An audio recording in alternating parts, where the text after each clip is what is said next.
শত্রুর সংখ্যা কমাতে চাইলে চারটি কথা মেনে চলুন। মানুষের দোষ খুঁজে বেড়াবেন না, অন্যের সমালোচনা এড়িয়ে চলুন।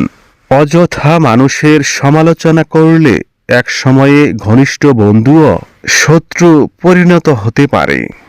একটু খেয়াল করলে দেখবেন অহংকারী মানুষদের শত্রু সংখ্যা বেশি। অহংকার এবং আত্মপ্রশংসা মানুষের মাঝে বিরূপ প্রতিক্রিয়া সৃষ্টি করে। তাই শত্রু সংখ্যা বাড়াতে না চাইলে নিজেকে অহংকার মুক্ত রাখুন। মানুষের খারাপ সময় তাদেরকে কটাক্ষ করবেন না। আজ হয়তো আপনি শক্তিশালী, কিন্তু আপনার জীবনেও খারাপ সময় আসতে পারে। আজ যাদেরকে দুর্বল ভেবে অপমান করছেন, আপাতত জবাব না দিলেও আপনার দুর্বল সময়ে তারা ঠিকই আপনাকে অপমানের জবাব দেবে। কারো গোপন কথা ফাঁস করবেন না, বিশ্বাসযোগ্যতা বজায় রাখুন। অন্যের ব্যক্তিগত তথ্য ফাঁস করলে শত্রু তৈরি হতে পারে।